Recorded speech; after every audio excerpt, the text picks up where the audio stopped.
Could you please leave this house, Amy? Huh? I was suddenly asked such a thing by my mother-in-law. Come on, Mom. Don't say that. I said so and laughed, but my mother-in-law's eyes weren't smiling. Wait, are you seriously telling me to leave? As I was puzzled and I didn't understand, my mother-in-law showed me a photo she took out of the drawer. Huh? As soon as I saw the photo, I made up my mind. I'll leave right away. My name is Amy. I'm a 35-year-old office worker. I've been married to Tyler for 3 years. We were originally colleagues and joined the company at the same time. We worked hard together, supporting and competing with each other every day. At some point, we naturally became closer and we started going out for drinks together as a couple. We're in the same work cohort, so our ages are the same and we have many common topics to talk about. Our values are also similar, so being together feels very comfortable. After that, we started meeting privately and our relationship began. And then after smoothly continuing our relationship for 2 years, he proposed to me, and we decided to get married. After that, we went to his parents' house to give our marriage greetings, and I was able to quickly get along with his parents. Amy, you have a wonderful smile and you're a great girl. Thank you very much. Tyler is lucky to have you. Wait, Dad, what do you mean by that? His parents were very friendly and easy to talk to, and they were good people. So I was confident that this marriage would definitely be a happy one. After completing the formal meeting between both families, we successfully married. After getting married, my husband found a job opening for a mid-career position that he had been interested in for a while. He went for the interview and decided to switch jobs. It was a little sad that we couldn't work in the same company anymore, but I wanted to support my husband's wishes. When he got the job, we celebrated together. My husband was able to do the work he wanted and was lively and energetic every day. To help my husband adapt to his new job as quickly as possible, I started taking the initiative to do household chores and try to come home on time as much as possible. I'm home. Oh, welcome back. Dinner is ready. I'm starving. What are we having today? Today, we're having hamburgers. Yes, I'll change quickly. For the sake of my hard-working husband, I didn't mind taking on the majority of the household chores. In this way, we were enjoying our newlywed life very much. As my husband became more accustomed to his work, I gradually started increasing my overtime hours just like before. I found efficient ways to handle household tasks, and I successfully utilized meal prepping and other methods to save time. Because of this, even with overtime, I had no problem preparing dinner, and I didn't feel physically exhausted. On our days off, we went on trips and enjoyed various fun activities. We also visited my in-laws' house frequently. My in-laws treated me very well, and I felt like they were my real parents. Especially with my mother-in-law, we had a great relationship, and we even went shopping together as a duo. Tyler is our only son, so of course he's adorable, but I also wanted a daughter. That's why I'm truly happy that someone like you, Amy, have become my daughter-in-law. I also think of you as a real parent. Since my own family lives far away in a rural area, I rely on you a lot. Oh, that's so wonderful. Being able to shop for clothes together and have tea at cafes like this is pure happiness. My mother-in-law was always lovely with a constant smile on her face. She had a great sense of humor and always made me laugh. I really liked my mother-in-law. I was thrilled that I could build a good relationship with my in-laws. Kind-hearted and gentle in every way, my in-laws were a source of my happiness. I was living a life full of happiness in my marriage. However, life is unpredictable. One day, when my husband and I were relaxing at home on our day off, his phone rang. Huh? It's a call from Mom. I wonder what's going on. Saying so, my husband answered the call. What? Dad has been taken to the hospital? We were immediately informed of this by my mother-in-law and we rushed to the hospital. But my father-in-law had already passed away, unable to receive treatment in time. It turned out that my father-in-law had been on his way to a friend's house when he got involved in an accident. We mourned my father-in-law's death deeply. Tears didn't stop flowing even during the funeral. And the one who suffered the most was my mother-in-law. She suddenly became alone, losing her beloved husband. Both my husband and I were deeply concerned about my mother-in-law. I wondered if she was feeling lonely or depressed by herself. I couldn't help but worry like that. Then one day my husband made a suggestion to me. If you're okay with it, Amy, would you like to live together with my mom? I immediately agreed to my husband's suggestion. I've been waiting for you to say that. Thank you so much, Amy. My husband quickly proposed the idea of living together to my mother-in-law. Although she felt sorry for causing trouble, when we assured her that she didn't need to hold back, she happily agreed, saying, "Then let's do it." Soon after, we canceled our apartment lease and moved to my in-laws' house. My mother-in-law took on the responsibility of cooking and cleaning for us, a working couple. Her cooking was delicious and I felt happy every day. With my mother-in-law living with us, she started smiling more as if her loneliness had faded away. "Please, teach me how to cook." "Sure, be prepared because I'll give you strict guidance." That strict discipline is old-fashioned, you know. My mother-in-law and I had built such a relationship that we could joke around like that. We truly had a great bond, and there was no sign of the ill treatment by mother-in-laws often heard in society. The time we spent together as a family having meals with my mother-in-law and husband was when I felt the happiest.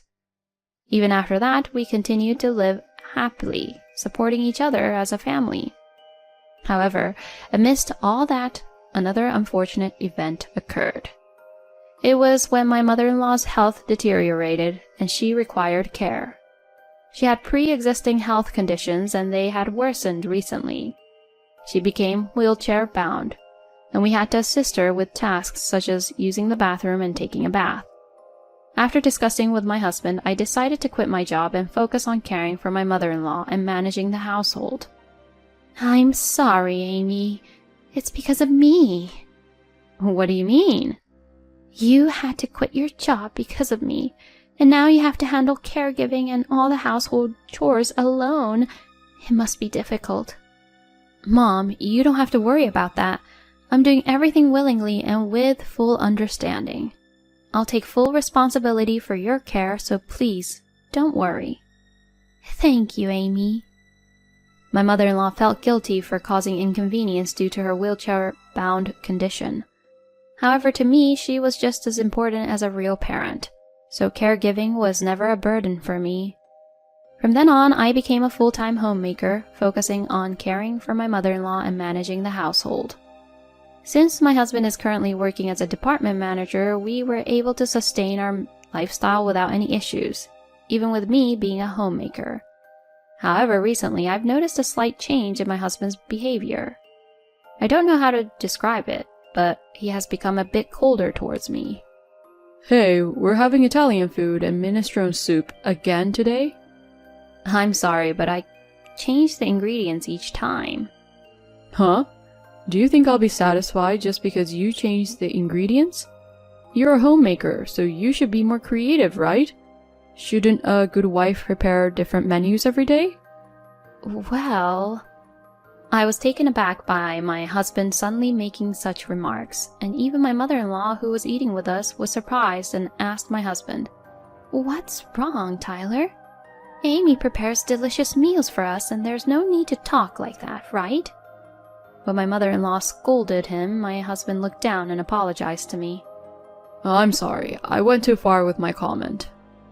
However, I couldn't easily accept his apology because his earlier statement had been quite shocking. Besides, he could have apologized only because his mother scolded him. I still love my husband, of course, but I felt a bit disappointed. And the problem started from there. My husband began to verbally abuse me when my mother-in-law wasn't around. You're such a sneaky person, trying to win my mom over. You're a homemaker, but you're so arrogant. Don't think you're equal to me just because I support you financially. I was confused and troubled by my husband's sudden change in attitude. Why did his behavior change so drastically? I couldn't figure out the cause, and it felt hopeless. Nevertheless, my husband's mistreatment towards me worsened. One day, unable to bear it any longer, I confronted him. Hey, don't you think your recent attitude towards me is too harsh? I'm working hard to take care of your mom and manage the household, and yet without any sense of gratitude for such things, you treat me this way. I think it's wrong to mock me like that. When I said that, my husband widened his eyes and got angry. Why are you talking back to me like that? That's why I dislike you. Huh? Dislike me? What do you mean? You're always trying to show off how hard you work. I find it annoying, like you're seeking attention.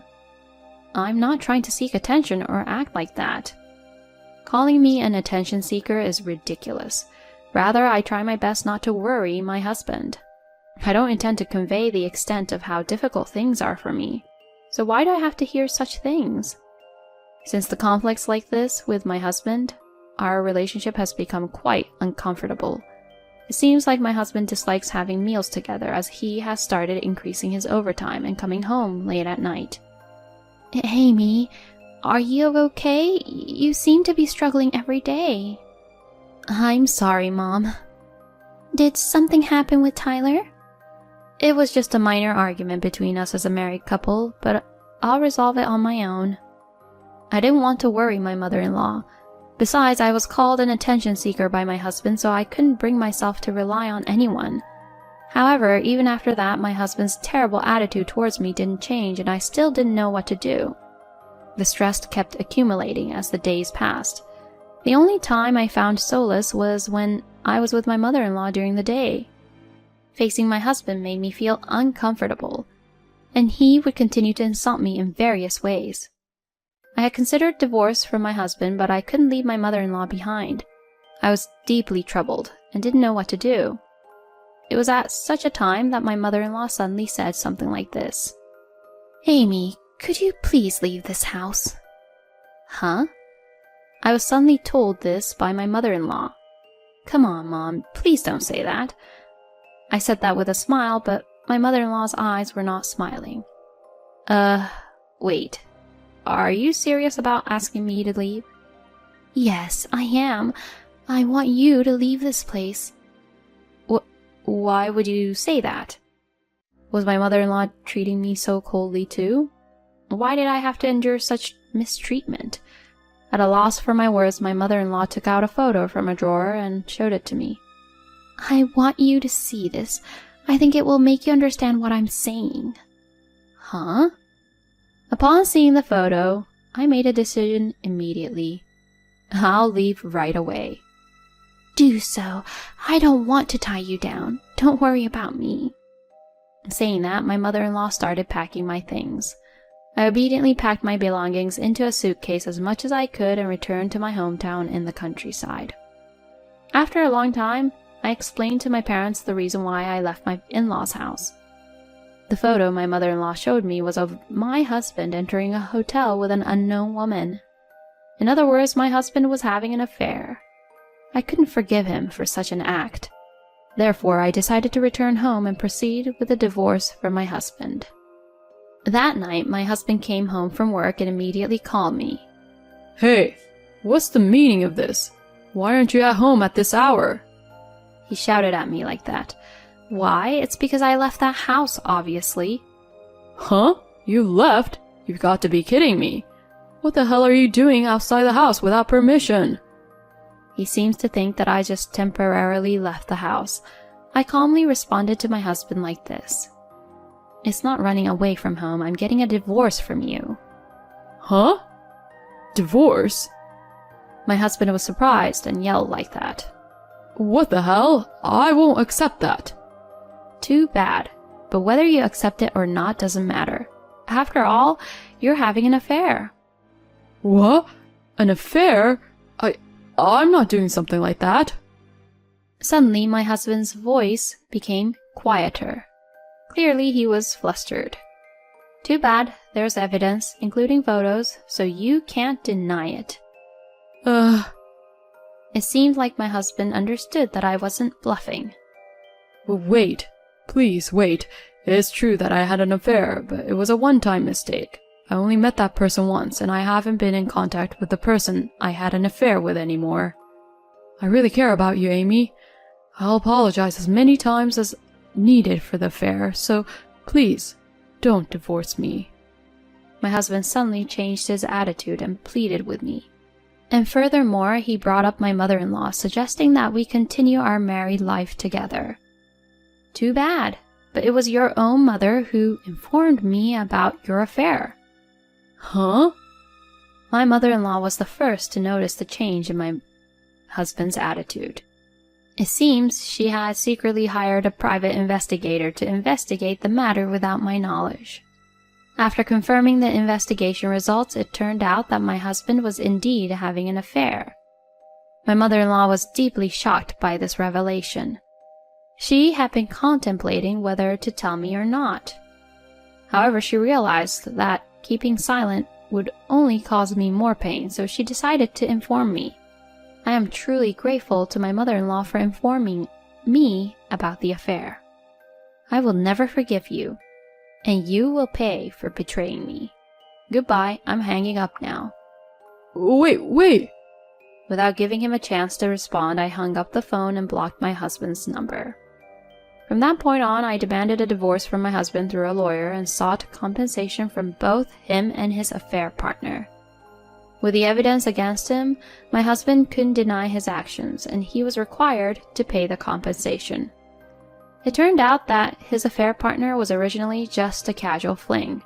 It seems that my ex-husband wanted to be with her after our divorce. However, it turns out that his affair partner also considered their relationship as just a fling. It seems that the idea of living together after marriage was rejected by her. Really nice of her. He deserves what he got.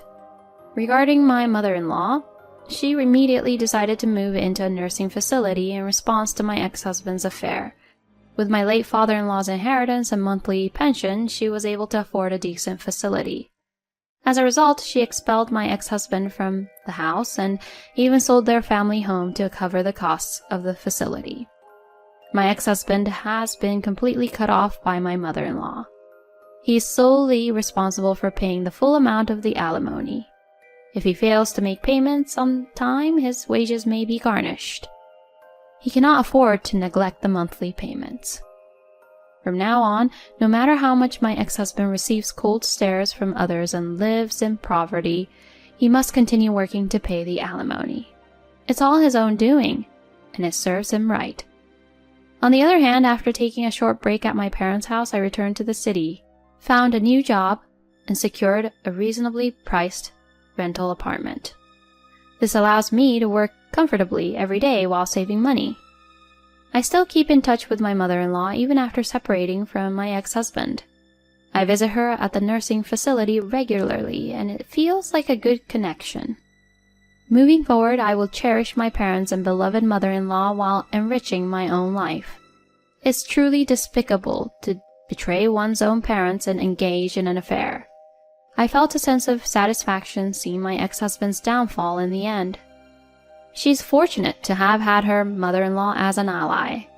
I hope she continues to have a good relationship with her mother-in-law and meet new people. It's a relief that you were able to divorce your terrible ex-husband. I pray that she finds a wonderful partner in the future. Thank you for watching until the end. If you enjoyed it, please consider subscribing to our channel. See you in the next video.